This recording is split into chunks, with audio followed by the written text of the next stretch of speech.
আমরা আলোচনাটা একেবারেই আলোচনায় ঢুকে যাই, কারণ অনেকেই আলোচনায় যুক্ত হয়েছেন এরই মধ্যেই, অনেকেই আলোচনা দেখছেন, অনেকেই কমেন্টও করেছেন এরই মধ্যেই। আমরা সেগুলো আপনাদেরকে আমরা অ্যাড্রেস করব যদি সম্ভব হয়। আপনাদেরকে প্রশ্ন করলে মাননীয় উপাচার্য মহোদয়কে সেই প্রশ্নের উত্তরও স্যার দেওয়ার চেষ্টা করবেন। স্যার, আপনি ইন করার আগে আমি 15ই আগস্ট হত্যাকাণ্ড নিয়ে আমি দু একটা ছোট্ট কথা বলেছি, সেই কথাটা আরেকটু রিপিট করে আমি একেবারে সরাসরি আলোচনায় চলে আসি।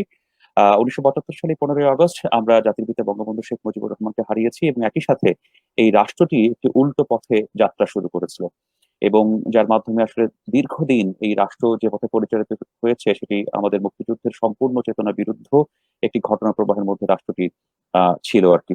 আমি সেই ঘটনা প্রবাহ, অর্থাৎ 15ই আগস্ট হত্যাযজ্ঞের ঘটনা প্রবাহের যে ষড়যন্ত্র, তার ভেতর বাইর নিয়ে আলোচনা করার জন্যই স্যারকে আমন্ত্রণ জানিয়েছি। স্যারের কাছে নিশ্চয়ই আমরা বক্তব্য শুনবো। স্যার, তার আগে আমি একটু আপনার অনুমতি নিয়ে 15ই আগস্ট সেই কাল রাতে যারা 32 নম্বরে শহীদ হয়েছেন, শাহাদাত বরণ করেছেন, আমি তাদের স্মৃতির উদ্দেশ্যে তাদের সবার নাম আমি একটু একবার এই আলোচনায় স্মরণ করতে চাই বা পড়তে চাই। ঠিক। আমি শুরুতেই বিনম্র শ্রদ্ধা প্রকাশ করছি পবিত্র স্মৃতির প্রতি, বঙ্গবন্ধু শেখ মুজিবুর রহমানের পবিত্র স্মৃতির প্রতি। ওই দিন 15ই আগস্ট যারা আরো শহীদ হয়েছেন 32 নম্বরে, আমি তাদের নাম একে একে উচ্চারণ করছি শ্রদ্ধার সঙ্গে। বেগম ফজিলাতুন্নেসা মুজিব, শেখ কামাল, সুলতানা কামাল, শেখ জামাল, রোজি জামাল, শেখ রাসেল, শেখ আবু নাসের, কর্নেল জামিল, কর্তব্যরত পুলিশের জনৈক একজন ডিএসপি, আব্দুর রব সেরনিয়াবাদ, তারিফ সেরনিয়াবাদ, বেবি সেরনিয়াবাদ, শহীদ সেরনিয়াবাদ, বাবু সেরনিয়াবাদ, নান্টু, শেখ ফজলুল হক মনি এবং বেগম শামসুন্নেসা মনি। এবং উল্লেখ্য, আহ ফজলুল হক মনির স্ত্রী যিনি শাহাদাত বরণ করেছিলেন ওই রাতে, তিনি সন্তান সম্ভবা ছিলেন। একটা বর্বর হত্যাকাণ্ডের মধ্যে দিয়ে গিয়েছে বাংলাদেশ, যে এই বর্বরতা শুধুমাত্র বাংলাদেশই নয়, সারা সারা পৃথিবীকেই আলোড়িত করেছে, সারা পৃথিবীকেই নানাভাবে নানা প্রশ্ন আহ উঠেছে বাঙালি জাতি সম্পর্কে। আমি এই বিস্তারিত আলোচনায় যাচ্ছি না স্যার, আমি একটু আপনার কাছেই জানতে চাই 1975 সালে 15ই আগস্টের ষড়যন্ত্র নিয়ে। আহ যে ঘটনাটি ঘটে গেল, আমরা জাতির পিতাকে হারালাম, এই ষড়যন্ত্র তো স্যার একদিনের ছিল না। আমি একটু যদি ভেতরের ষড়যন্ত্রের কথা আসি, অর্থাৎ তখনকার বাংলাদেশের যদি ষড়যন্ত্রের কথায় আসি, তখন ষড়যন্ত্র হচ্ছে দুই তরফ থেকে। অর্থাৎ একটি ছিল রাজনৈতিক অঙ্গনে, একটি ছিল সেনাবাহিনীর মধ্যে। আমি আপনার কাছে প্রথম প্রশ্ন রাখতে চাই, 1975 সালের এই ঘটনা প্রবাহের পেছনে তখনকার রাজনৈতিক অঙ্গন এবং সেনাবাহিনীর মধ্যে কি ধরনের ষড়যন্ত্র চলমান ছিল, যার ফলাফল 15ই আগস্ট? ধন্যবাদ মিনহাজ। আমরা আমরা প্রথমেই জাতির জনক বঙ্গবন্ধু শেখ মুজিবুর রহমান সহ ওই দিন যারা ইতিমধ্যে আপনি নামগুলো পড়লেন, সবার আত্মার প্রতি শ্রদ্ধা জানাচ্ছি। এই বছরের যে জাতীয় শোক দিবস, এটার একটা আলাদা তাৎপর্য হচ্ছে আমরা বঙ্গবন্ধুর জন্ম শতবর্ষাকিতে আমরা এই দিবসটি আহ গাম্ভীর্যের সাথে মর্যাদাপূর্ণভাবে পালন করছি। এ নিয়ে অনেক আলোচনা হচ্ছে, বিশেষ করে ষড়যন্ত্রকারীদের তালিকা অথবা ষড়যন্ত্র কারা করেছিল, কিভাবে ঘটনাটি ঘটলো, এই নিয়ে অসংখ্য প্রকাশনা আছে, গবেষণা আছে। তারপরেও আমি মনে করি এই গবেষণাগুলো বা এই জানার যে পরিধিটা, এটা অত্যন্ত সীমিত। আসলে এটা একটা ব্যাপক গবেষণার বিষয়। প্রথমেই বলি, 1975 সালের 15ই আগস্ট যে সামরিক অভ্যুত্থানটি হয়, তো এটা নিছক একটা ক্ষমতা বদলের সামরিক অভ্যুত্থান ছিল না। 1960-এর দশকে, 70-এর দশকে সামরিক বাহিনীর ক্ষমতা দখল করা দেশে দেশে এটা একটা নিত্য নৈমিত্তিক ব্যাপার ছিল। বিশেষ করে ল্যাটিন আমেরিকা, আফ্রিকা এবং আমাদের এই দিকটাও, এই দক্ষিণ এশিয়ার থেকে, থাইল্যান্ড থেকে আরম্ভ করে এই অঞ্চলেও সামরিক বাহিনী, কোন কোন দেশে এমনও আছে যে সপ্তাহে 2বার সামরিক শাসকরা ক্ষমতা বদল করেছে, এক জেনারেলকে মেরে আরেক জেনারেল ক্ষমতা দখল করেছে।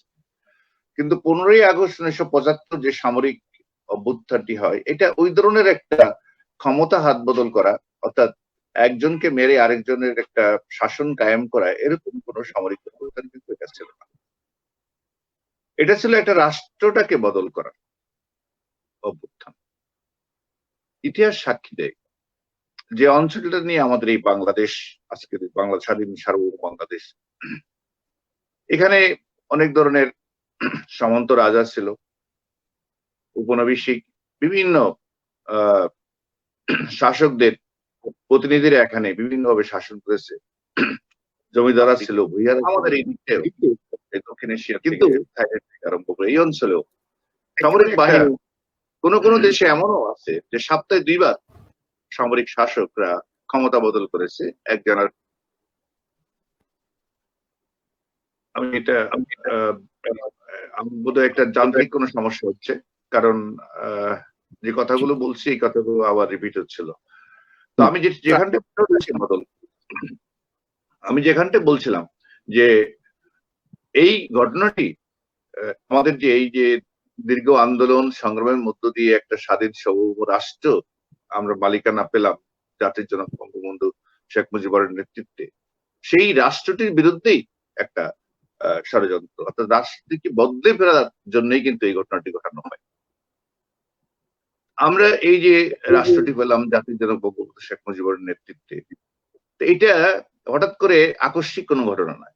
দীর্ঘ আন্দোলন সংগ্রামের মধ্য দিয়ে আমাদের বাঙালি জাতি সত্তার বিকাশ ঘটে এবং এক পর্যায়ে স্বাধীন একটা সার্বভৌম রাষ্ট্রের মালিকানা পাওয়ার জন্য যখন আমরা দীর্ঘদিন চেষ্টা বা সংগ্রাম করে যাচ্ছিলাম, পথে পথে কিন্তু বিঘ্ন সৃষ্টিকারীও ছিল।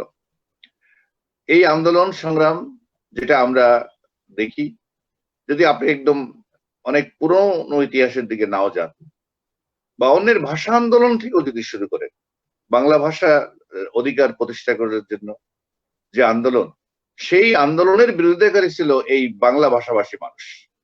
1948 সালের কথা বলি, পাকিস্তান কনস্টিটিউয়েন্ট অ্যাসেম্বলির মিটিং হচ্ছে লাহোরে ফেব্রুয়ারি মাসে। সেখানে এই নতুন যে রাষ্ট্রটি হলো পাকিস্তান নামক যে রাষ্ট্রটি তৈরি হলো, একটা কৃত্রিম রাষ্ট্র, এই রাষ্ট্রটির রাষ্ট্রভাষা কি হবে? সবাই মিলে সেখানে প্রস্তাব নিয়ে আসলে উর্দু হবে পাকিস্তানের রাষ্ট্রভাষা। কিন্তু আপনি শুনে আশ্চর্য হবেন, এই অঞ্চলের বাংলা ভাষাভাষী যারা এমএলএ ছিল, তারা বাঙালি কিনা জানে না, বাংলা ভাষায় কথা বলতো অনেকেই, বেশিরভাগ তারা সবাই এই উর্দুর পক্ষে সমর্থন দিয়েছিল, একজন ছাড়া, কুমিল্লার দীনেন্দ্রনাথ দত্ত ছাড়া বাকি সবাই এই উর্দুকেই সাপোর্ট দিয়েছিল।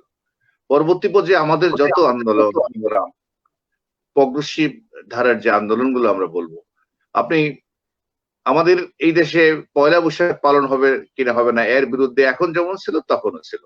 রবীন্দ্রসঙ্গীত গাওয়া হবে না, প্রো পাকিস্তান সরকারের যখন ফরমান জারি করলো রবীন্দ্রসঙ্গীত নিষিদ্ধ করা হলো, এইটাকে বিরোধিতা করে 10 জন বুদ্ধিজীবী বিবৃতি দিলেন যে এটা অন্যায়, রবীন্দ্রসঙ্গীত গাইতে না দেওয়া একটা গঠিত অপরাধ, এটা কোনোভাবেই মেনে নেওয়া যায় না।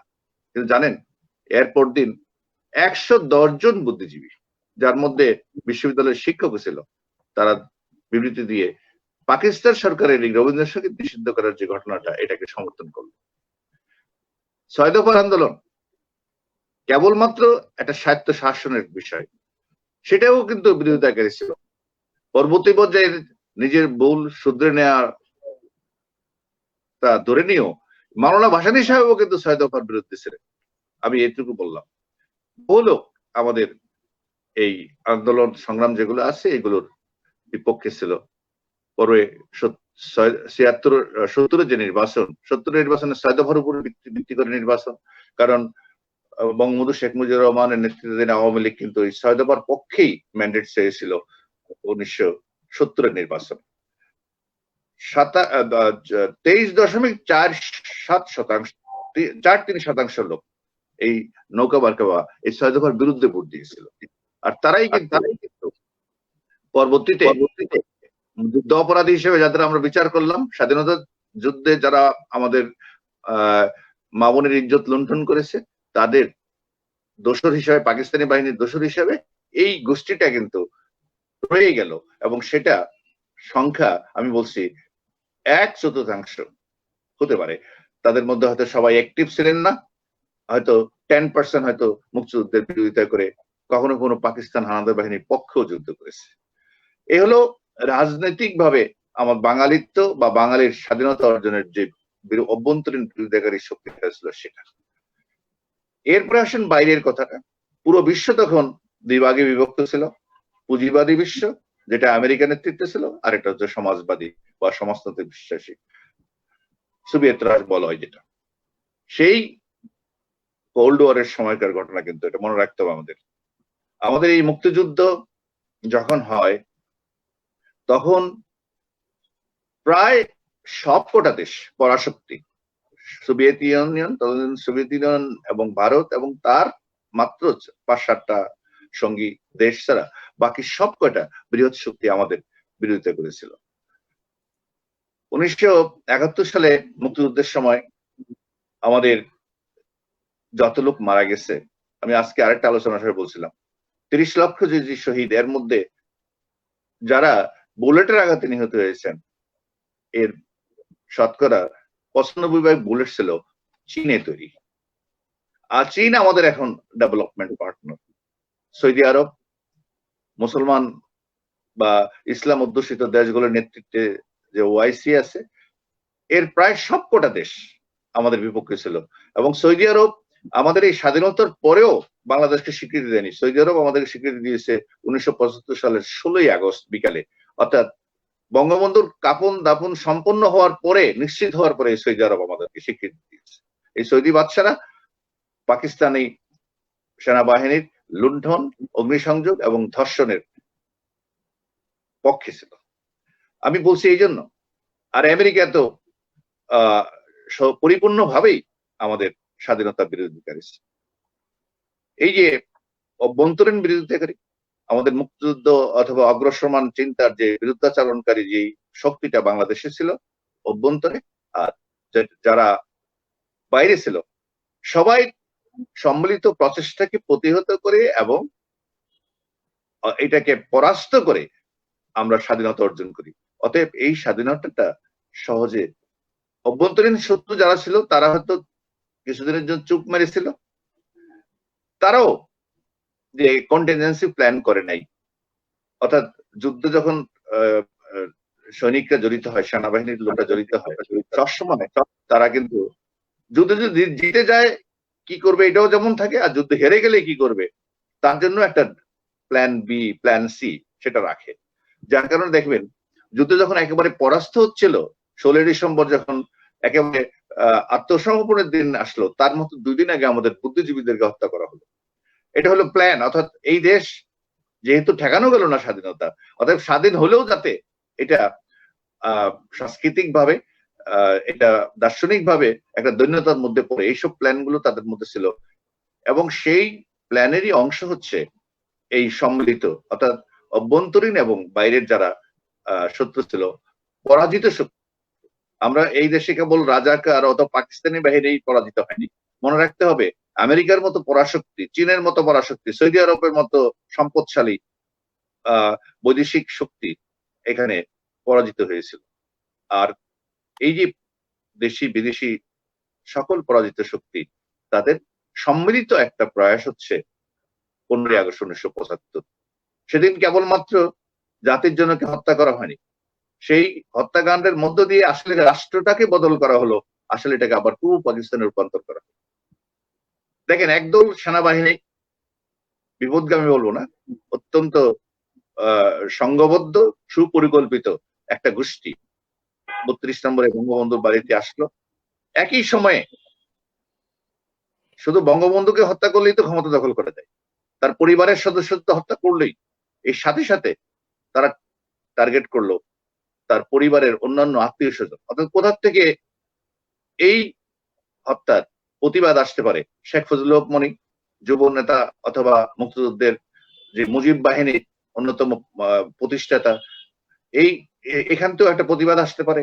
অথবা পরিকল্পনাই ছিল যে বঙ্গবন্ধুর রক্তের যেন কোনো উত্তরাধিকার এদেশে না থাকে, যেটাকে এই বীজ হিসাবে ব্যবহার করে হয়তো একসময় আবার এই বঙ্গবন্ধুর যে ফিলসফি, বঙ্গবন্ধুর যে আরাধ্য বাংলাদেশ, এরকম কিছু যাতে কোনোদিন দাঁড়াতে না পারে, সেই জন্য কিন্তু তারা চেষ্টাটা করেছে।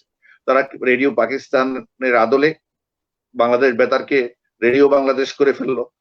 এই যে একটা দুইটা করে এক পর্যায়ে এসে তারা খুনিরা তাদের সমস্ত পরিকল্পনা বাস্তবায়ন করার জন্য শাসনতান্ত্রিক ভাবে যেখানে যেখানে প্রয়োজন, একেবারে অবৈধ রাষ্ট্রপতি, আইনের দৃষ্টিতে যে রাষ্ট্রপতি না, প্রেসিডেন্টই না, মোস্তাক এবং জিয়াউর রহমান, তারা ইন্ডেমনিটি অধ্যাদেশ জারি করে যাতে কোনোদিন এই হত্যাকাণ্ডের বিচার কেউ করতে না পারে। জাতির একটাই হয়তো সৌভাগ্য এই ক্ষেত্রে, যে সৌভাগ্যক্রমেই জাতির জনকের দুই কন্যা শেখ হাসিনা এবং শেখ রেহানা যেহেতু ওই সময়ে দেশের বাইরে ছিল, তাদের জীবনটা বেঁচে যায়। এর পরে আসলে 1975-এর পরে আমাদের যে বাঙালিত্ব, আমাদের যে স্বাধীনতা, আমাদের যে গণতন্ত্র, আমাদের যে সাম্য, সবকিছুকে বন্দী করা হলো ক্যান্টনমেন্টে নিয়ে। এবং ক্যান্টনমেন্টে আমরা আমাদের গণতন্ত্র, আমাদের স্বাধীনতা অবরুদ্ধ ছিল প্রায় 20-21 বছর, বিভিন্ন নামে, সামরিক শাসক অথবা হানা ভোট অথবা ইভেন তথাকথিত গণতান্ত্রিক নির্বাচনের মাধ্যমেও আমাদের যে প্রধানমন্ত্রী হলো, সেই অর্থাৎ সামরিক শাসকরা তো ক্যান্টনমেন্টে থাকতোই। নির্বাচনের নামে, প্রেসিডেন্সিয়াল ইলেকশন নামে, হানার নামে, যেভাবে হোক তারা ক্যান্টনমেন্টেই ছিল। পরবর্তী পর্যায়ে যখন তথাকথিত গণতান্ত্রিক ভাবে নির্বাচন হলো, সেই নির্বাচিত প্রধানমন্ত্রীও কিন্তু ক্যান্টনমেন্টেই থাকতো। তারপরে বিরোধী দলের নেত্রীও আমাদের আমরা দেখতে পেয়েছি 96 সালের পরে বিরোধী দলের নেত্রীও কিন্তু ক্যান্টনমেন্টে থাকতো। অর্থাৎ ক্যান্টনমেন্ট থেকে আমাদের যে রাজনীতি, সেটার নিয়ন্ত্রণ হতো। কোনো কোনো সময় সানগ্লাস এবং কালকাটা এটা সেটা নামে 1800 শশীনা, এরপরে আবার 1800 পীর এবং হেলিকপ্টার, মেরি, এগুলো পরিবর্তন হয়, অর্থাৎ কতগুলো সিম্বলের পরিবর্তন হলো। কিন্তু আমাদের সৌভাগ্য, জাতির জনকের কন্যা শেখ হাসিনা ফিরে আসলেন দেশে। তার ফিরে আসার জন্য বহু প্রতিবন্ধকতা তৈরি করা হয়, বহু ধরনের কণ্ঠকান্য করা হয় তার এই দেশের আশা এবং থাকাটাকে। কিন্তু সব প্রতিকূলতা থেকে সরিয়ে যখন উনি বাংলাদেশে এসে গণতান্ত্রিক আন্দোলন সংগ্রামের নেতৃত্ব দিতে শুরু করলেন, আসলে এই পূর্ব পাকিস্তানটা আবার নতুন করে আবার যে বাংলাদেশের রূপান্তরের যে প্রক্রিয়া, এটা শুরু হয় প্রকৃতপক্ষে 1996 সালে। 96 সালে জাতির জনকের জি জি স্যার, জাতির জনকের জি বলেন। জি স্যার, আমি টানা আপনার কথা একেবারেই মনোনিবেশ করে শুনছিলাম। খুব চমৎকার বিশ্লেষণ আপনার পুরো ঘটনা প্রবাহের একেবারেই শুরু থেকেই, অর্থাৎ স্বাধীনতার আগের প্রেক্ষাপট থেকেও একটা দারুণ বর্ণনা আমি পেলাম। আমি স্যার আপনার আলোচনাটি থাকতে চাই, তবে মাঝে একটু ছোট্ট একটা প্রশ্ন করতে চাই স্যার। সেটা হচ্ছে যে আপনি বঙ্গবন্ধু হত্যাকাণ্ডের পূর্বের বৈশ্বিক পরিস্থিতি, তখনকার বিভক্ত বিশ্ব এবং সেনাবাহিনীর ঘটনা প্রবাহের কথা আমাদেরকে বলেছেন। তবে একটি বিষয় একটু আপনি জানতে চাই স্যার। বঙ্গবন্ধু দেশে ফিরলেন 1972 সালের 10ই জানুয়ারি, এবং তিনি যে দেশটি হাতে পেলেন সেটা ছিল একটি যুদ্ধ বিধ্বস্ত, নানাভাবে প্রতিকূলতায় পরিপূর্ণ একটা দেশ, যে সদ্য স্বাধীন দেশকে তিনি গড়া শুরু করলেন, এবং মাত্র 3.5 বছরের কিছু বেশি সময়ের প্রেক্ষাপটেই তাকে বর্বর হত্যাকাণ্ডের শিকার হতে হলো। এরকম একটা সদ্য স্বাধীন দেশে একেবারেই অনেক ধরনের সমস্যা থাকাটাই স্বাভাবিক। কিন্তু তারপরেও বঙ্গবন্ধু চেয়েছিলেন সবাইকে সাথে নিয়ে দেশটাকে গড়ার জন্য, যে সুযোগটা তিনি শেষ পর্যন্ত পেলেন না। আমি একটু আপনার কাছে ছোট্ট করে জানতে চাই স্যার, যে 1972 অর্থাৎ বঙ্গবন্ধু যখন প্রধানমন্ত্রীর শপথ নিলেন, তারপরে 75 15 আগস্ট পর্যন্ত এই সময়কার তার বিরুদ্ধচারণ করা বা বিরুদ্ধ বা বিপক্ষে রাজনীতি করা রাজনীতিবিদরাও তারাও তো বঙ্গবন্ধুকে সঠিকভাবে দেশটা গড়তে সহযোগিতা করেনি, বরঞ্চ দেখা যায় যে তারা নানাভাবে ষড়যন্ত্র করেছে। আমরা খবর পাই যে তখনকার যারা রাজনীতি করেছেন, মাওলানা ভাসানী, জাসদ, এবং এই ঘটনার প্রবাহে রাজনীতির যে সকল তথ্যপাত্র আমরা পাই, সেটা তো স্যার অনেকটাই ছিল শুধুমাত্র বঙ্গবন্ধু বিরোধী নয়, অনেকটা দেশ বিরোধী। আমি স্যার 71-এর পরে, অর্থাৎ 72-এর বঙ্গবন্ধু শপথ নেওয়ার পর থেকে 15 আগস্ট পর্যন্ত রাজনৈতিক কর্মকাণ্ড নিয়ে বা রাজনৈতিক বিরোধিতা নিয়ে বা দেশ বিরোধিতা নিয়ে আপনার একটা মন্তব্য জানতে চাচ্ছিলাম। তারপরে আপনি যে কথাটার প্রসঙ্গে ছিলেন সেই প্রসঙ্গে আসার অভিপ্রায় রাখছিলাম স্যার। ধন্যবাদ। একটা ভালো একটা প্রসঙ্গ বাদ করে যাচ্ছিল আমার বক্তব্য থেকে, ধন্যবাদ এটা মনে করে দেওয়ার। দেখেন, যারা আমাদের ধর্মাশ্রয়ী যে রাজনীতিগুলো আমাদের এখানে ছিল, মুসলিম লীগ, জামাতে ইসলাম, তারা তো প্রকাশ্যেই আমাদের মুক্তিযুদ্ধের বিরোধিতা করলো এবং পাকিস্তানি বাহিনীর সমর্থন করলো। কিন্তু এর বাইরে আমি আগেই বলছিলাম, যখন এই সময়টা 70 বা 60-এর দশক, তখন পুরো বিশ্বে সমাজতন্ত্র, সাম্যবাদ এবং কমিউনিজম, এই বিষয়গুলো একটা মানুষের মধ্যে আগ্রহের একটা বিষয় ছিল। আর এই কমিউনিজম বা যেটাকে আমরা বলি সমাজতন্ত্র, এটার আবার দুইটা ধারা ছিল। একটা সোভিয়েত রাশিয়া, আরেকটা হচ্ছে চীন। চীন এখন আমাদের বন্ধু, কিন্তু চীনের যে রাজনৈতিক প্রভাব বা চৈনিক যে সমাজতান্ত্রিক গ্রুপগুলো এখানে ছিল, এর মধ্যে সর্বহারা পার্টি, হক তোহা, এরকম বিভিন্ন রকমের চীনা পন্থী কমিউনিস্ট যারা ছিল, তারা কিন্তু আমাদের স্বাধীনতার পক্ষে তো ছিলই না, বরং এই দুই কুকুরের কামড়াকামড়ি এরকম কথাবার্তা বলে তারা আলাদা অবস্থান নিল, এবং সেই অবস্থানটা ছিল মুক্তিযুদ্ধের বিরোধী। তাদের নিজস্ব পরস্পর বিরোধিতা ছিল। সেই 2 পক্ষ 3 পক্ষ 4 পক্ষের মধ্যে রেষারেষির কারণে গোলাগুলি করে প্রায় মানুষ মারা যেত। আর তাদের সবাই আবার কমন শত্রু ছিল মুক্তিযোদ্ধারা। নোয়াখালী অঞ্চলে, চরাঞ্চলে বহু মুক্তিযোদ্ধা হত্যা করার জন্য কিন্তু এই চৈনিক যে কমিউনিজম বা যেটাকে আমরা বলি সমাজতন্ত্র কায়েম করার জন্য রাইট বন্দুক হাতে তারা নিয়েছিল, সেই দলগুলো কিন্তু মুক্তিযুদ্ধের বিরোধিতা করেছিল। আপনি জানেন, আমাদের প্রথম বিজয় দিবস করলাম আমরা 1972 সালে, প্রথম বিজয় দিবস। কারণ 71-এর 16 ডিসেম্বর আমরা স্বাধীন হলাম, বিজয় হলো আমাদের। 72-এ প্রথম বিজয় দিবস, 73-এ আমাদের দ্বিতীয় বিজয় দিবস। এই তৃতীয় বিজয় দিবসকে কালো দিবস ঘোষণা করলো সিরাজ শিকদারের এই সর্বহারা পার্টি। এর আগে বিভিন্ন থানা লুট করে নেওয়া, মানিকগঞ্জে, ঘিওরে, কুমিল্লায়, চট্টগ্রামে, সিলেটে থানা লুট করে অগ্নিসংযোগ, এই ঘটনাগুলো ঘটায়, এবং এটাকে 73 সালে আমাদের বিজয় দিবসকে তারা কালো দিবস ঘোষণা করে এবং 2 দিন ব্যাপী হরতাল ঘোষণা করে। চিন্তা করে, একটা সদ্য স্বাধীন দেশ দ্বিতীয় বিজয় দিবসে এই ঘটনাটি ঘটায়। আর এই হরতালে, অর্থাৎ সেই যে কালো দিবস ঘোষণা করছে, এটাকে সমর্থন দিয়েছিলেন মাওলানা ভাসানী সাহেব, ইতিহাস সাক্ষী দেয়। আমি এই কথাগুলো বলছি এই জন্য যে খুব নির্মমভাবে যদি এগুলো বিশ্লেষণ না করেন, তাহলে কিন্তু আপনি পুরো এই ঘটনাটা বুঝতে অসুবিধা।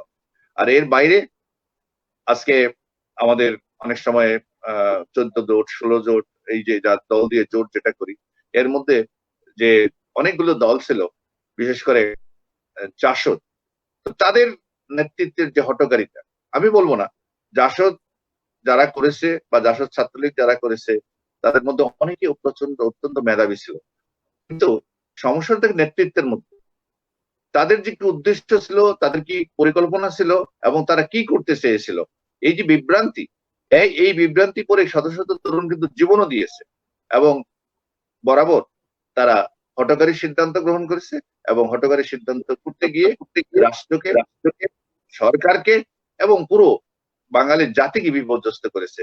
আমি মনে করি এই যে চীনপন্থী কমিউনিস্ট যারা ছিল তারা, এবং পরবর্তী পর্যায়ে বৈজ্ঞানিক সমাজতন্ত্রের নামে আশরাফ আব্দুর রব এবং মেজর জলিল এবং আমাদের মাহমুদুর রহমান মান্না থেকে আরম্ভ করে এই হাসানুল হক ইনো এবং তারা যারা ছিল, এই যে দলটা, এই দলের হঠকারী বিভিন্ন সিদ্ধান্ত, এই আমি মনে করি পরবর্তী পর্যায়ে এই 15ই আগস্ট ঘটানোর জন্য একটা পটভূমি তৈরি করার জন্য বিরাট একটা ভূমিকা রেখেছে।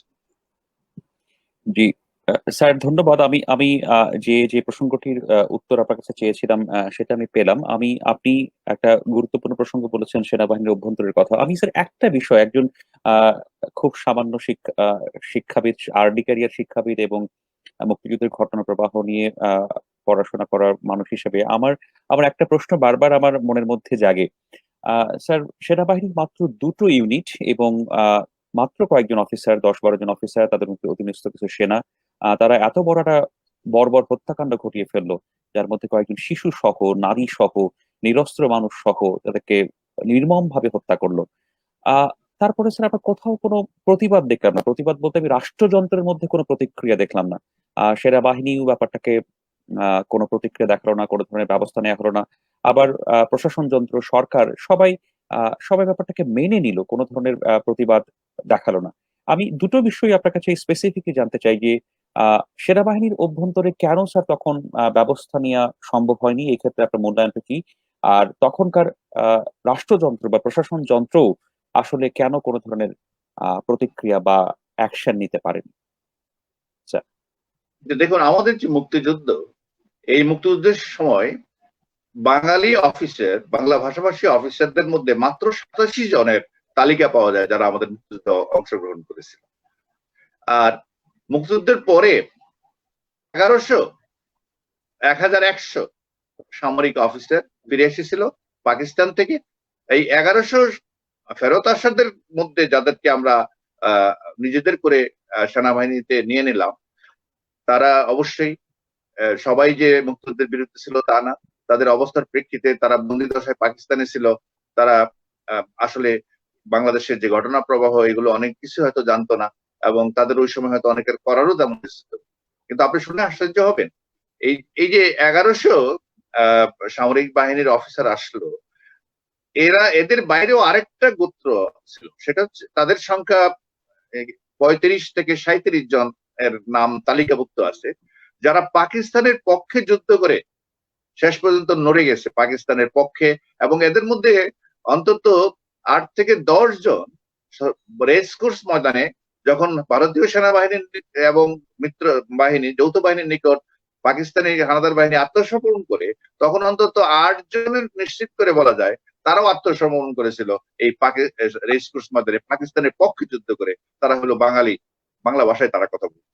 এই কথাগুলো বলছে এই জন্য যে পুরো সামরিক বাহিনীতে যে অবস্থাটা তৈরি হয়েছিল তাটা, সেই ঘটনাটা বোঝার জন্য। যারা ফিরে আসলো তার অনেকেই আমাদের মুক্তিযুদ্ধ কিভাবে হলো, মুক্তিযুদ্ধের যে মানুষের আত্মত্যাগ, তার সম্বন্ধে তাদের কোনো ধারণা ছিল না। আর আরেকটা হচ্ছে তাদের যে রেজিমেন্টেশন, তাদের যে ট্রেনিং, তাদের যে ওরিয়েন্টেশন, সেটাও একটা ধর্মাশ্রয়ী, ভারত বিদ্বেষী ওরিয়েন্টেশন কিন্তু সবগুলো অফিসারের মধ্যে ছিল। এটা আমাদের দেশে 1996 সাল পর্যন্ত সামরিক বাহিনীর প্রশিক্ষণই দেওয়া হতো। এটা এই কেন বলা হয়, আর শত্রু চিহ্নিত করার জন্য, এবং শত্রু খুব সহজে চিহ্নিত করতো। সেটা হচ্ছে ভারত হচ্ছে আমাদের শত্রু। আর তাদের মধ্যে এক ধরনের মুসলিম লীগ মনোভাবাপন্ন মানুষ তৈরি করার জন্য যে ধরনের প্রশিক্ষণ, যে ধরনের তামিল দেয়া দরকার, সেটা কিন্তু আমাদের সামরিক একাডেমিতে 1975 সালের পরেও কিন্তু চালু ছিল। আমি তো বলবো যেটা 96 সাল পর্যন্ত অনেকটা এরকমই ছিল। তো এই যে ওরিয়েন্টেশন, যারা সামরিক বাহিনীর আসলো, এই কথাটা একটু বলার দরকার। এই যারা 34-35 জন আমাদের বাংলাদেশের বিপক্ষে যুদ্ধ করে, পাকিস্তানের পক্ষে যুদ্ধ করে আত্মসমর্পণ করেছিল, তাদেরকে কিন্তু বিভিন্ন কারণে বা বিভিন্ন অজুহাতে অথবা বিভিন্ন লোকের সুপারিশে পুলিশ বাহিনীতে নিয়ে নেওয়া হয় বেশিরভাগই। এদের কেউ কেউ ডিআইজি পর্যন্ত ছিল। এই যে রকিবুল হুদা, সে তখন চিটাগংয়ের কমিশনার, যার নির্দেশে জননেত্রী শেখ হাসিনার জনসভায় গুলি করে 27 জন তরুণকে হত্যা করা হয়েছিল, সেই রকিবুল হুদাও কিন্তু ওই আত্মসমর্পণকারী দলের, অর্থাৎ পাকিস্তানের পক্ষে যুদ্ধ করে আত্মসমর্পণকারী যারা করেছিল তাদের মধ্যে অন্তর্ভুক্ত ছিল। আমি এই অর্থাৎ টোটাল সিনারিওটা বোঝার জন্য আমরা বলছিলাম। আর এগুলো হয়তো অতটা সক্রিয় হতো না যদি এটার মধ্যে আন্তর্জাতিক মদত সেটা যে না থাকতো। কারণ দেশ স্বাধীন হওয়ার পরে পরে আপনি যেটা উল্লেখ করলেন, ব্যাপক বিশৃঙ্খলা ছিল। আমাদের নিয়মিত বাহিনীগুলো সুশৃঙ্খল ছিল না, সংগঠিত ছিল না। আমলাতন্ত্র যেটা ছিল সেটা ছড়ানো ছিটানো বা এটাকেও গুছানো ছিল না। আমাদের পরিবহন ব্যবস্থা, আমাদের খাদ্য সংকট, আমাদের ডলার সংকট, বহু কিছু। এর মধ্যেই যখন কিছুটা হলেও একটু উন্নতি হতে লাগলো, কারণ বঙ্গবন্ধু যখন বুঝতে পারলেন যে এই যেভাবে চলছে এইভাবে তার যে স্বপ্নের সোনার বাংলা, যেখানে মানুষে ভেদাভেদ থাকবে না, মানুষের মধ্যে সাম্য থাকবে, বৈষম্য কমে যাবে, অথবা ধর্মীয় যে এক ধর্মের উপর আরেক ধর্মের যে আধিপত্য সেটা থাকবে না, এবং বাঙালিত্বের যে অনুসর্গগুলো আছে সেগুলো বিকশিত হবে, এরকম একটি সমাজ তৈরি করার জন্য সমগ্র জাতির একটা ঐক্যবদ্ধ প্রয়াস দরকার। যার কারণে বাকশালকে অনেকেই বিভিন্ন কারণে একদলীয় শাসন ব্যবস্থা হিসেবে সমালোচনা করে, এবং কেউ কেউ বলে এই বাকশাল কায়েম করার কারণেই বঙ্গবন্ধুকে হত্যা করা হয়েছে। কিন্তু আসলে বাকশাল সেই অর্থে কোন রাজনৈতিক দল ছিল না, পুরো জাতিকে সংঘবদ্ধ করার জন্য, ঐক্যবদ্ধ করার জন্য এই একটা প্ল্যাটফর্ম তৈরি করা হয়েছিল, যেখানে এই যে বিচ্ছিন্নতাবাদী বা যাদেরকে বলি সন্ত্রাসী গোষ্ঠীগুলো জায়গায় জায়গায় ব্যাংক লুট করা থেকে আরম্ভ করে, পান গুদামে আগুন লাগানো থেকে আরম্ভ করে এবং থানা লুট করা যে কাজগুলো করছিল, এগুলো প্রতিহত করার জন্য জাতির জন্য মনে করেছিলেন যে একটা ঐক্যবদ্ধ রাজনৈতিক সরকার, রাজনৈতিক শক্তির দরকার। সেটারই একটা প্রতিফলন ছিল বাকশাল। আর এর যে অর্থনৈতিক কর্মসূচি যেটা ছিল বাকশালের, সেটাও যদি বাস্তবায়ন করা যেত, কারণ এটা করা যায়নি এই জন্য, বাকশালের পুরো অর্থনৈতিক কর্মসূচিটাই ছিল সাম্যের অর্থনীতি, বৈষম্যহীন অর্থনীতি, যেটা অনেকাংশেই সমাজতান্ত্রিক অর্থনীতি, যেটা সোভিয়েত ধাঁচের অর্থনীতি, সেই অর্থনীতির দিকেই যাচ্ছিল, যেটা কোনো অবস্থাতেই যারা আমেরিকান বলয়, প্রতিবাদী বলয়, যেটা তারা এটা সহ্য করতে পারে নাই। যার কারণে তারা কৃত্রিম ভাবে যখন একটু বেটার অবস্থার দিকে যাচ্ছিল দেশ, যখন সবকিছু প্রায় গুছিয়ে আনা হচ্ছিল, আমাদের পরিবহন, বিধ্বস্ত পরিবহন যখন কিছুটা হলো রিপেয়ার করা হলো, বন্দরে যখন জাহাজ ডুবেছিল সেগুলো সোভিয়েত রাশিয়ার সহায়তায় সেগুলো অপসারণ করা হলো, এবং খাদ্য উৎপাদন যখন একটু সমবায় সমিতি বা অন্যান্য ভাবে এটা যখন আরো পরিকল্পিত হবে এগুলো, তখনই কৃত্রিম ভাবে এই ৭৪-এ খাদ্য সংকট তৈরি করা, যে খাদ্য আমাদের দেশে আসার কথা ছিল বিভিন্ন কর্মসূচির আওতায়, সেগুলো ঠেকিয়ে দেওয়া হলো, সেগুলো সরিয়ে নেওয়া হলো, অর্থাৎ কৃত্রিম ভাবে একটা খাদ্য সংকট, অর্থাৎ এটাকে বলা হয় এনসার্কেলমেন্ট অ্যাটাক, অর্থাৎ শত্রুরা চারিদিক থেকে এই বাঙালির স্বাধীনতাকে আক্রমণ করলো, এবং তাদের সম্মিলিত প্রয়াসটা সফল হলো ১৯৭৫ সালের ১৫ই আগস্ট। জি স্যার, আমি আপনার একটা মূল্যায়ন পেলাম, অত্যন্ত যৌক্তিক মূল্যায়ন, কারণ আসলে সার্বিকভাবেই তো এই পরিকল্পনাটি হয়েছিল। নিশ্চয়ই যে ১.৫ ঘন্টার মাত্র একটা অপারেশন পরিচালিত হয়েছিল, নিশ্চয়ই এই ১.৫ ঘন্টার অপারেশন শুধুমাত্র অপারেশন ছিল না, কারণ এটাকে তো পরে আবার অনেকেই নানাভাবে এটাকে মেনে নিয়েছে, প্রতিক্রিয়া দেখায়নি, যথাযথ দায়িত্ব পালন করেনি। আমি ছোট্ট করে একটা শব্দ বলি স্যার, এটা আমার একটু অ্যানালাইসিসে আমি দেখেছি যে আসলে যদি ব্যাপারটা এমনই হতো যে কোন তারা বঙ্গবন্ধুকে হত্যা করেছেন, রাষ্ট্রপতিকে হত্যা করেছেন, কিন্তু রাষ্ট্র ব্যবস্থা তারা মানতে চান, তাহলে কিন্তু তখনকার উপরাষ্ট্রপতি দায়িত্ব পেতে পারতেন। পুরো রাষ্ট্র ব্যবস্থাটাকেই তারা আসলে চ্যালেঞ্জ করে ফেলেছে, এবং একেবারে যৌক্তিক ভাবেই বঙ্গবন্ধুকে হত্যার পর তো স্যার সব দিকেই বিশৃঙ্খলা, অর্থাৎ পুরো রাষ্ট্রযন্ত্রের বিশৃঙ্খলা, এবং রাষ্ট্রটি পরিচালিত হওয়া শুরু করলো বঙ্গভবন থেকে। যারা খুনি, যারা হত্যাকারী মেজর এবং অফিসার যারা, তারা তো আর সেনা কমান্ডে ফেরেনি, তারা সেখান থেকেই দেশ পরিচালনা করেছে, এবং পরবর্তীতে একটা অন্য ধরনের রক্তপাতের ধারা শুরু হয়েছে এই বাংলাদেশে, যেটা দীর্ঘদিন চলমান ছিল। আপনি স্যার পুরো আলোচনাটাই আগের একটা প্রশ্নের প্রেক্ষাপটে আলোচনাটা একটু সামনের দিকে নিয়ে এসে 96 পর্যন্ত নিয়ে এসেছিলেন। আমি সেখানটা সূত্র ধরেই বলতে চাই স্যার, তারপরে মাননীয় প্রধানমন্ত্রী, বর্তমান প্রধানমন্ত্রী জননেত্রী শেখ হাসিনা, তিনি তো একটা উদ্যোগ নিলেন তার পিতার হত্যাকারীদের বিচারের প্রেক্ষাপটে, এবং সেই উদ্যোগটা হলো একটি সাংবিধানিক উপায়, অর্থাৎ দেশের বিদ্যমান আইন কাঠামোতেই যথাযথভাবে সেই বিচার প্রক্রিয়াকে এগিয়ে নেওয়া। যদিও তিনি হয়তো দ্রুততার সাথে কিছু করতে পারতেন, বিশেষ ট্রাইব্যুনাল করতে পারতেন, তা না করে তিনি একেবারেই বিদ্যমান রাষ্ট্র কাঠামোর আইনকে ব্যবহার করে তিনি বিচার প্রক্রিয়া শুরু করলেন, এবং তারপরে দীর্ঘ একটা পথ পরিক্রমা, যার মধ্যেও অনেক বাধা ছিল, তারপরে কয়েকদিনের ফাঁসির কার্যকর প্রেক্ষাপটে আমরা জানলাম। আমি আপনার কাছে স্যার 96 সালে যে যাত্রা, যেখানে আপনি আগের অংশে আলোচনা থেমেছিলেন, সেখান থেকে পরবর্তী, অর্থাৎ মামলার দায়ের এবং পুরো মামলার রায় পর্যন্ত, রায় কার্যকর করার প্রেক্ষাপটে আপনার গুরুত্বপূর্ণ মূল্যায়নটা একটু জানতে চাই। ধন্যবাদ। এটাও একটা আমি মনে করি বিরাট চ্যালেঞ্জের বিষয় ছিল, জাতির জনকের হত্যাকারীদের বিচার এবং এই সর্বশেষ যুদ্ধ অপরাধীদের বিচার।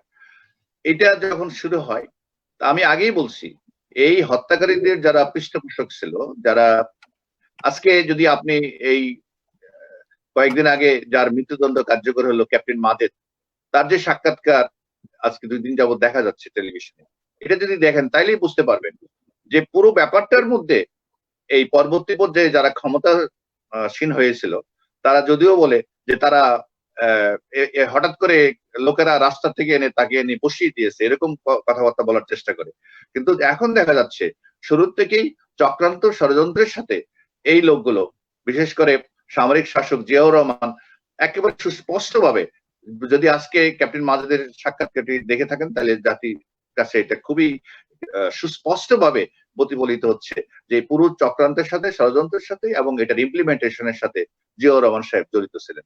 এ নিয়ে আর এখন কোনো সন্দেহ থাকার কথা না। যখন একটা পর্যায়ে খুনিরা তো বঙ্গভবন দখল করলোই। এখানে একটা মজার জিনিসই বলি, এটা আমি মুসা সাদিক থেকে শুনেছি। জাতির জনক কখনোই আসলে বিশ্বাস করতেন না যে বাঙালিরা, অর্থাৎ যে জাতির জন্য যিনি বছরে 13 বছর শুধু জেলেই ছিলেন এই জাতি নির্মাণের জন্য, দেশের মানুষের অধিকার আদায়ের জন্য, সেই বাঙালিরা তাকে হত্যা করতে পারবে এটা উনি কখনো আমলে নিতেন। কিন্তু মজার ব্যাপার হচ্ছে আসলে বাঙালিরা তাকে হত্যা করে নাই। মুসা সাদিক তখন বঙ্গভবনে চাকরিরত ছিলেন। মুসা সাদিকের এক সাক্ষাৎকারে একটা বইও আছে, সেটা সে আমাকে কসম করে বলছে, সে বলছে যে মিজান ভাই বিশ্বাস করেন আমি ইমামের, আমার আব্বা একজন ইমাম, আমি কসম করে বলছি 15ই আগস্টের পরে বঙ্গভবন যারা দখল করেছিল তারা কেউ বাংলায় কথা বলে নাই, তারা উর্দুতে কথা বলেছে এবং কখনো কখনো ইংরেজিতে কথা বলেছে। একজন বাঙালিও ওখানে বাংলায় কথা বলার মতন কোন সামরিক অফিসার ছিল না, তারা উর্দুতে কথা বলতো। আমি এটা একটা পাদটিকা হিসেবে জিনিসটা বলে রাখলাম।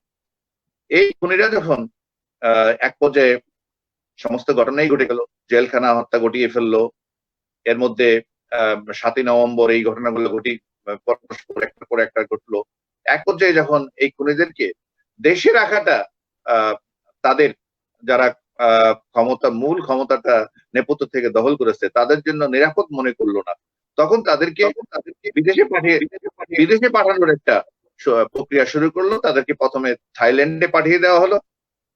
শুনে আশ্চর্য হবেন, যারা থাইল্যান্ডে গেল তাদের কোনো পাসপোর্ট, ভিসা এগুলো কিছুই ছিল না। তাদেরকে ব্যাংকক থেকে তারপরে লিবিয়ায় পাঠিয়ে দেওয়া হয় এবং সেখানে গিয়ে আমাদের পররাষ্ট্র মন্ত্রণালয়ের একজন অফিসার এই তাদের পাসপোর্ট এবং ডলার এগুলো ওখানে দিয়ে আসে এবং পরবর্তী পথে কিভাবে তাদেরকে পররাষ্ট্র মন্ত্রণালয়ের চাকরি ন্যস্ত করে বিভিন্ন দূতাবাসে কিভাবে চাকরি দেওয়া হয় সেই তালিকা সবার কাছে আছে এবং সেটা আজকেও যে যুদ্ধ অপরাধ আর আমাদের জাতির জনকে হত্যার দায়ে দণ্ডিত ক্যাপ্টেন মাজেদ তার মৃত্যু পূর্ববর্তী সাক্ষাৎকারে কিন্তু এটা বলে গেছে, তাদেরকে কিভাবে বিভিন্ন দূতাবাসে চাকরি দিয়ে রিহেবিলেট করা হয়, প্রমোশন দেয়া হয় এবং ওই যে 35 জন যারা পাকিস্তানের পক্ষে যুদ্ধ করেছিল তাদেরকে জিয়াউর রহমান সাহেব বিভিন্ন সেক্টর কর্পোরেশন থেকে আরম্ভ করে পুলিশের সর্বোচ্চ পদ থেকে আরম্ভ করে ইভেন এনএসআই মতো দায়িত্বপূর্ণ পদেও কিন্তু ওই পাকিস্তানের পক্ষে যারা যুদ্ধ করেছিল সেই বাছাই করা লোকদেরকে বিভিন্ন জায়গায় নিয়োগ করেছিল। তো এটা একটা স্পষ্ট যে এই শক্তিটা পরবর্তী পর্যায়ে এই যেভাবে ছিল এইভাবে থাকাটা যখন নিরাপদ মনে করলো না, তখন তারা গণতন্ত্রের লেবাসে একটা গণতান্ত্রিক বিধি ব্যবস্থায় আসার জন্য চেষ্টা শুরু করলো এবং বিভিন্ন রকমের 19 দফা 18 দফা এইসব কর্মসূচির নাম দিয়ে বিভিন্ন লোকদেরকে জড়ো করতে লাগলো। 18 দফা কর্মসূচি ইত্যাদি ইত্যাদি। সেখানে ওই যে পাকিস্তানের দোসর যারা ছিল, বিশেষ করে চীনাপন্থী যারা ছিল, সেখানে কাজী জাফর, মশিউর রহমান থেকে আরম্ভ করে আবার ওইদিকে মুসলিম লীগ গণনার শাহ আজিজ থেকে আরম্ভ করে সবুর খান থেকে আরম্ভ করে সবার একটা সম্মিলিত প্ল্যাটফর্ম তৈরি করলো 1979 সালে। এসছে এটা শেষ পর্যন্ত বিএনপি নামক যে রাজনৈতিক দলটা এটা তৈরি, এটা হলো 1978 সালের ঘটনা, বিএনপি তৈরি হয়। এই 78 সালের পরে 1979 সালে প্রথম এই বিএনপি নামক দলটা নির্বাচনে অংশগ্রহণ করে। লেগাসি অফ ব্লাড অ্যান্থনি ম্যাসকারেন্সার যে বর্ণনা, সেখানে বলা আছে যে এই 300 জন যে ক্যান্ডিডেট দিল বিএনপি, এর মধ্যে 250 জন ছিল দালাল গোত্র শ্রেণী, অর্থাৎ মুক্তিযুদ্ধের বিরুদ্ধাচরণকারী বিভিন্ন অপশক্তির লোকরা এসে এই দলটি গঠন করলো এবং এর সাথে এসে বিভিন্ন সময়ে মৌলবাদী জোট এগুলো আমি আগে বলছিলাম, যখন এই চক্রান্তকারী ষড়যন্ত্রকারীরা যখন কোনো সামরিক অথবা ধ্বংসাত্মক কর্মকাণ্ড নিয়ে এগোয় বা কোনো ধরনের একটা বড় ধরনের অপকর্ম ঘটিয়ে কোনো কিছু বদল করার জন্য চেষ্টা করে বা প্রতিহত করার চেষ্টা করে, তারা সবসময় ওই plan B, plan C, plan D পর্যন্ত বিকট প্ল্যান রাখে। সেই পরিকল্পনারই অংশ কিন্তু হচ্ছে যখন আর কোনোভাবেই এই এই শেখ হাসিনা অথবা বঙ্গবন্ধুর আদর্শকে একেবারে চিরতরে নিঃশেষ করা দেওয়া গেল না। তো সর্বশেষ চেষ্টাটা করলো 21শে আগস্ট 2004 সালে। 21শে আগস্টে এসে আবার সেই একই এক, আপনি শুনে আশ্চর্য হবেন, 21শে আগস্টের ঘটনার আগে পরে এই ফারুক রশিদরা বাংলাদেশে এসেছে এবং এই যারা জাতির জনকে হত্যা করেছিল তারা তখন কিন্তু এই বাংলাদেশে অবস্থান করছিল এবং এই পুরো চক্র বা ষড়যন্ত্রের সাথে কিন্তু ওই 75-এর যে খুনি চক্র তাদের একেবারে সাদৃশ্য বা চাক্ষুষ একটা যোগাযোগ কিন্তু তৈরি হয়েছিল। এবং আপনারা যদি দেখেন যে ঘটনাগুলো আগে পরে ঘটে এগুলো দিয়ে এবং যারা পরবর্তী পর্যায়ে এর বেনিফিশিয়ারি হয়, এটার সুবিধা ভোগ করে, সেই বিষয়গুলো যে আপনি মানে কেন করা হচ্ছিল এবং কারা এর দ্বারা বেনিফিটেড হতো, অর্থাৎ পুরা জাতির জনক বঙ্গবন্ধু শেখ মুজিবুর রহমানের যারা সহকর্মী বা যারা একেবারে কাছের যারা ছিল তাদেরকে তো বিভিন্নভাবে নিঃশেষ করাই হয় জেলখানায় জাতীয়তার হত্যার মধ্য দিয়ে। পরবর্তী পর্যায়ে সাম্প্রতিক কালে যারা নেতা হিসেবে উঠে আসছিল তাদেরকে একসাথে, অর্থাৎ সব কজন আওয়ামী লীগ নেতাকে একসাথে মেরে ফেলার চক্রান্ত কিন্তু করেছিল 21শে আগস্ট। অতএব আমাদের মুক্তিযুদ্ধের বিরোধিতা, যারা যুদ্ধ অপরাধ করেছে আর যারা পরবর্তীতে 1975 সালে 15ই আগস্ট জাতির জনকে হত্যার মধ্যে রাষ্ট্র ক্ষমতা দখল করেছে এবং 21শে আগস্ট, এর আগে 15ই আগস্ট আর 21শে আগস্টের মাঝখানে কিন্তু আরো অনেক ঘটনা, সেখানে বিভিন্ন জায়গায় বোমা পুঁতে রাখা, বিভিন্ন ওই যে একটু আগে চট্টগ্রামে গুলি করে শেখ হাসিনাকে হত্যার চেষ্টা, এগুলো এরকম ঘটনা আছে অন্তত 20টা হবে। সরাসরি যেটা জননেত্রী শেখ হাসিনার উপর হামলা এবং তার একদম ঘনিষ্ঠ নেতৃবৃন্দকে হত্যার যে ষড়যন্ত্র, সেটা কিন্তু পরিপূর্ণভাবে পুক্তভাবে কায়েম করতে চেয়েছিল ওই 21শে আগস্ট।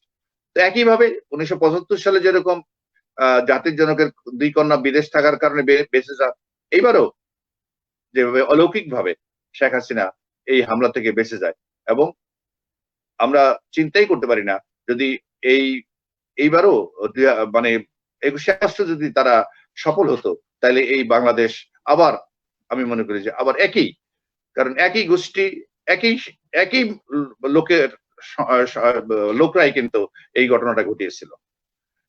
অতএব আমি মনে করি এই সবগুলো ঘটনার একটা যোগসূত্র আছে এবং সেই যোগসূত্রগুলো আমাদের এখন গবেষণার মাধ্যমে যদি বের করে সুস্পষ্ট করা যায় তাইলেই হবে।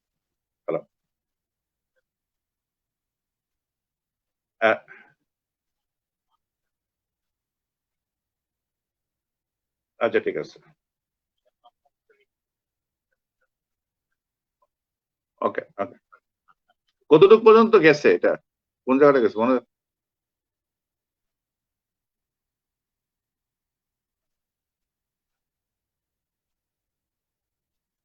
আচ্ছা, ঠিক আছে, ওকে।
জি স্যার, স্যার ক্ষমা করবেন স্যার, আপনাকে আমরা পেয়েছি। আমি আমি একটু আমার আমার আমার আমার নেটওয়ার্কটা একটু স্যার ত্রুটি হওয়ার কারণে আমি আমি একটু বিচ্ছিন্ন হয়ে গেছিলাম, এবং আমি দুঃখ প্রকাশ করছি স্যার আন্তরিকভাবে যে আসলে আমি একটু নেটওয়ার্কে ছিলাম না।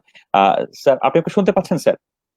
হ্যাঁ, শুনতে পাচ্ছি, শুনতে পাচ্ছি। জি, আমাকে ক্ষমা করবেন স্যার, এটা একটা না, অনাকাঙ্ক্ষিত না, কোনো অসুবিধা নেই, হতেই পারে। আমি জি, আমি অনিচ্ছাকৃত একটা ত্রুটির জন্য স্যার।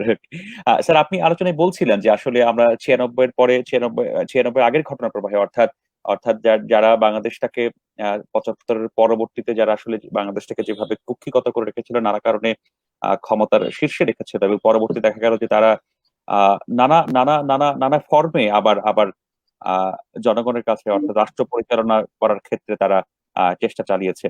এবং আওয়ামী লীগকে, বঙ্গবন্ধুর আওয়ামী লীগকে আসলে তারা সবসময়ই দূরে রাখার চেষ্টা করেছে। আপনি সেই প্রেক্ষাপটে আপনার মন্তব্যের কথা বলছিলেন স্যার।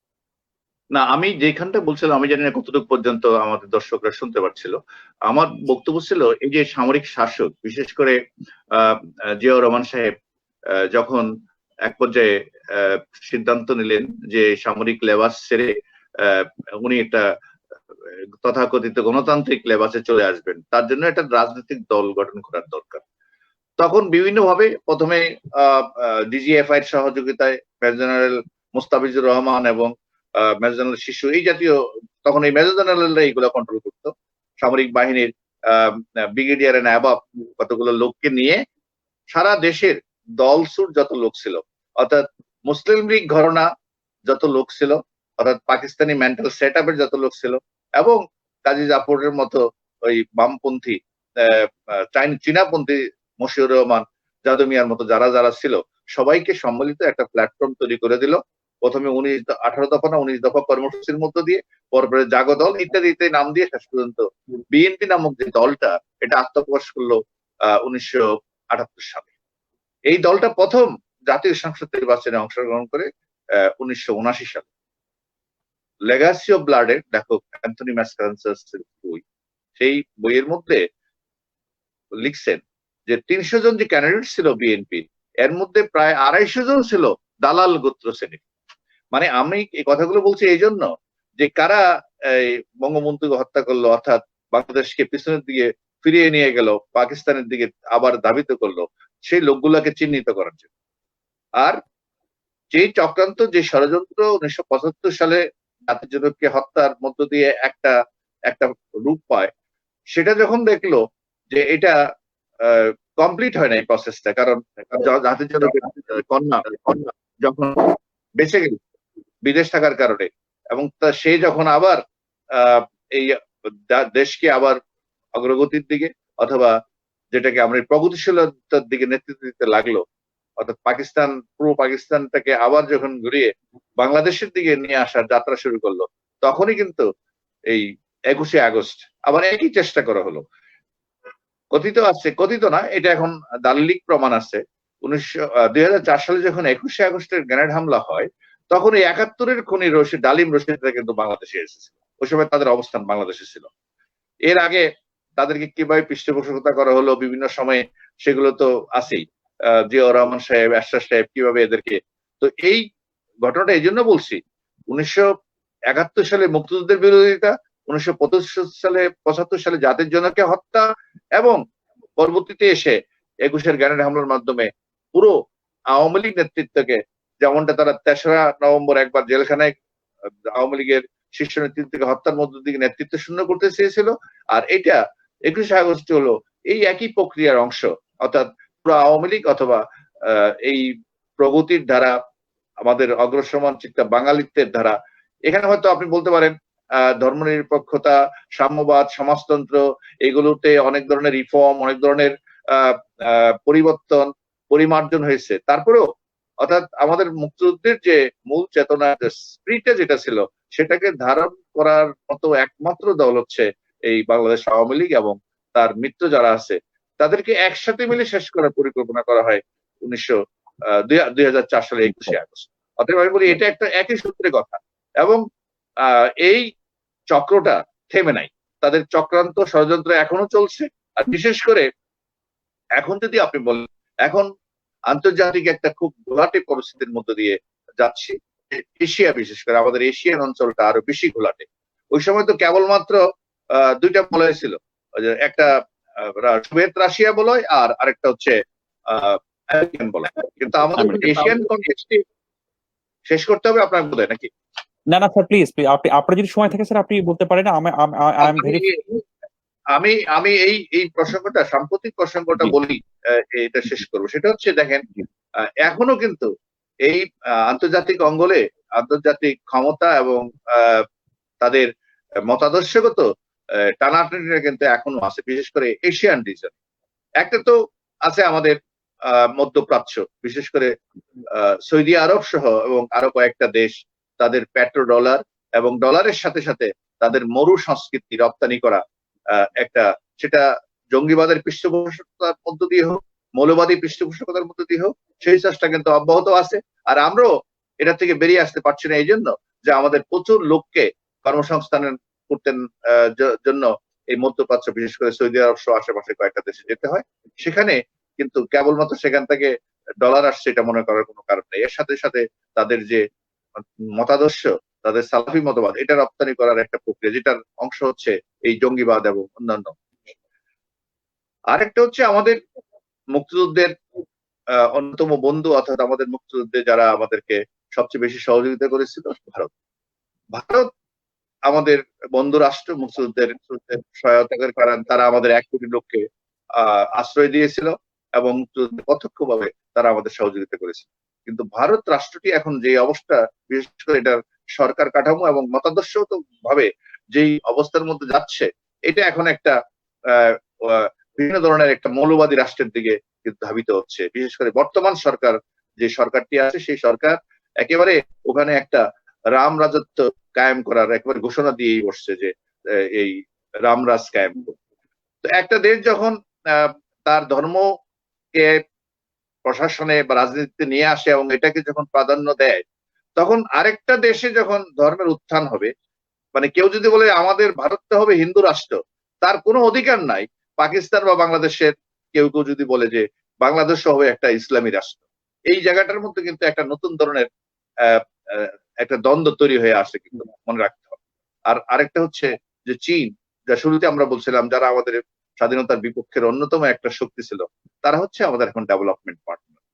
এবং সেই ডেভেলপমেন্ট পার্টনার হিসেবে বিশেষ করে আমাদের পুঁজির জন্য একমাত্র এখন পুঁজি সঞ্চালন করতে পারে বা বিশ্ব পুঁজিতে লগ্নি করতে পারে একমাত্র দেশ হচ্ছে কিন্তু চীন।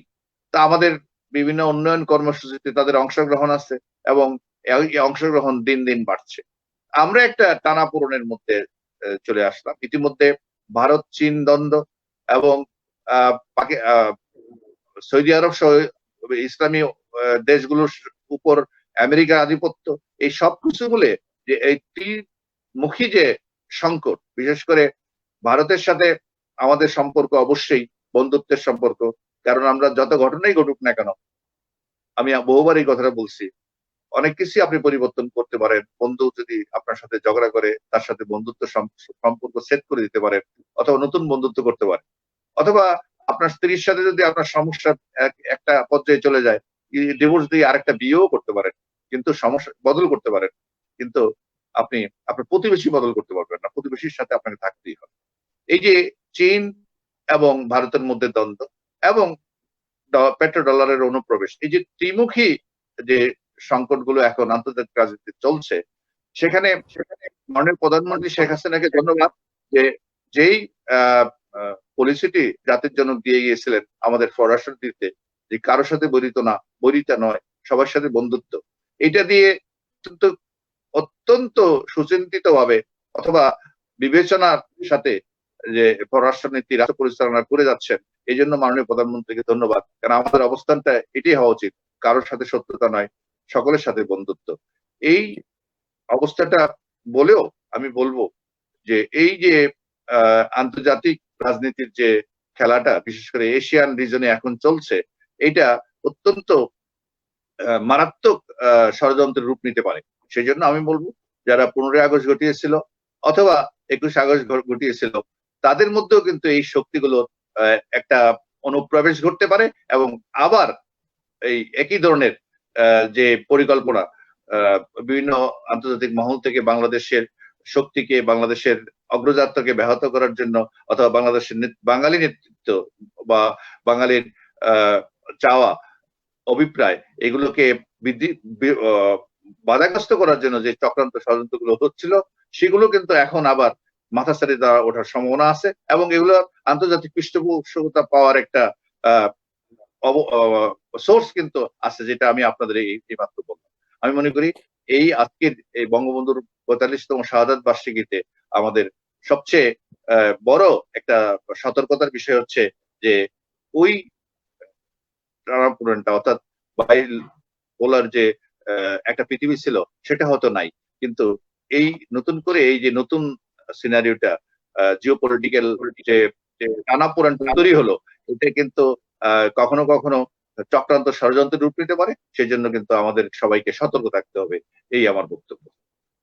স্যার, অসংখ্য ধন্যবাদ আপনাকে। অত্যন্ত গুরুত্বপূর্ণ মতামত, মূল্যায়ন এবং সাম্প্রতিক যে ঘটনা প্রবাহ তার সাথে লিঙ্ক করে আপনি যেভাবে বিশ্লেষণ করলেন, নিশ্চয়ই অনবদ্য এবং যুক্তিযুক্ত একটা বিশ্লেষণ। আমি স্যার আপনার অনেক সময় নিয়ে ফেলেছি, আমি আর সময় নিতে চাই না। আমি অনুষ্ঠানটির শেষে রয়েছে আমাদের এই ছোট্ট আলোচনার। 15ই আগস্ট নিয়ে নানাবিধ আলোচনা চলছে আমাদের মাঝে, আমরা নানা ধরনের ঘটনা প্রবাহ জানছি। এর প্রেক্ষাপটে আপনি যে সকল মূল্যায়ন, অর্থাৎ গভীরতর মূল্যায়ন আমি বলবো, বাংলাদেশের রাজনৈতিক পরিস্থিতি, সেনাবাহিনীর মধ্যেকার দ্বন্দ্ব, অফিসারদের মধ্যেকার দ্বন্দ্ব, পরবর্তীতে বঙ্গবন্ধুকে হারানো এবং তার পরবর্তী বিশ্ব, এবং সবশেষ বর্তমান যে দেশে আমরা আছি, বর্তমান বাংলাদেশের যে সমীকরণ, সবকিছু আপনি যেভাবে তুলে ধরলেন তার জন্য আপনাকে আমি আন্তরিকভাবে ধন্যবাদ এবং কৃতজ্ঞতা জানাই। এবং আমি আলোচনাটি শেষ করতে চাচ্ছি এবং স্যার আপনার অনুমতি নিয়েই আলোচনা শেষ করছি। এবং অনুষ্ঠানটি শেষ করার আগে আমি আবারও বাঙালি জাতির অবিসংবাদিত নেতা, হাজার বছরের সর্বশ্রেষ্ঠ বাঙালি, এই বাংলাদেশের মহান স্বাধীনতা সংগ্রামের মহান স্থপতি বঙ্গবন্ধু শেখ মুজিবুর রহমানের পবিত্র স্মৃতির প্রতি শ্রদ্ধা জানাচ্ছি 21শে আগস্ট যারা শহীদ হয়েছেন তাদের প্রতি, এবং জাতীয় চার নেতা যারা শহীদ হয়েছেন কারাগারের অভ্যন্তরে, এবং সর্বোপরি এই দেশটি অর্জনের জন্য যারা প্রাণ দিয়েছেন 1971 সালে 30 লক্ষ শহীদ এবং 2 লক্ষের অধিক মা বোন যারা সম্মান এবং সম্ভ্রমের বিনিময়ে আমরা সম্মান এবং সম্ভ্রম বিসর্জন দিয়েছেন, তাদের আত্মত্যাগের মাধ্যমে দেশটা পেয়েছি। আমি সবার প্রতি গভীর কৃতজ্ঞতা এবং শ্রদ্ধা জ্ঞাপন করছি এবং এর সাথেই আপনার অনুমতি নিয়ে আজকের এই ছোট্ট আলোচনাটি শেষ করছি। ধন্যবাদ। ধন্যবাদ সবাইকে। ধন্যবাদ জানাচ্ছি সবাইকে। স্যার আপনাকে ধন্যবাদ। আপনি ছোট্ট করে জানিয়ে রাখি স্যার, আপনাকে যদি আপনি একটু লাইনে থেকে থাকেন, এই আলোচনাটি স্যার একটু একটা পরিশীলিত ফর্মে মাঝখানে আমি দুঃখ প্রকাশ করছি যে আমি একটু আমি একটু আহ, যান্ত্রিক ত্রুটির কারণে আমি একটু একটু একটা ব্যাঘাত ঘটেছিল। এই আলোচনাটি একটি প্ল্যাটফর্মে, অর্থাৎ এই আলোচনাটি আরেকটু সুপরিচিত ভাবে একটু এডিট করে একটা ইউটিউবে থাকবে। যারা আগ্রহী আছেন, যারা হয়তো বাংলাদেশের ঘটনা প্রবাহ জানতে চান, ৭৫ ঘটনা প্রবাহ জানতে চান, তারা হয়তো সেটা পরবর্তী দেখতে পাবে। ধন্যবাদ স্যার। শুভরাত্রি স্যার। আসসালাম। আপনারা আলোচনা শুনলেন বঙ্গবন্ধু হত্যাকাণ্ডের প্রেক্ষাপটে অধ্যাপক মিজান, আহ জগন্নাথ বিশ্ববিদ্যালয়ের মাননীয় উপাচার্য মহোদয়, তিনি তার আলোচনা তুলে ধরলেন। এই আলোচনাটি পরবর্তীতে আপনারা হয়তো ইউটিউবে পাবেন। আপনারা যাদের দেখার ইচ্ছা থাকবে বা জানার ইচ্ছা থাকবে, তারা হয়তো এখানে প্রবেশ করে এই আলোচনাটি শুনতে পারবেন। আপনাদের ধৈর্যের জন্য আপনারা যারা এই আলোচনায় ছিলেন, মিস্টার মেহেদী হাসান, মীর মুশফিকা হাসান, নাবিউল হাসান, আরো অনেকেই আলোচনা শুনেছেন, দেখেছেন, সবার প্রতি আমি কৃতজ্ঞতা প্রকাশ করছি এবং ধন্যবাদ জানাচ্ছি। ধন্যবাদ সবাই।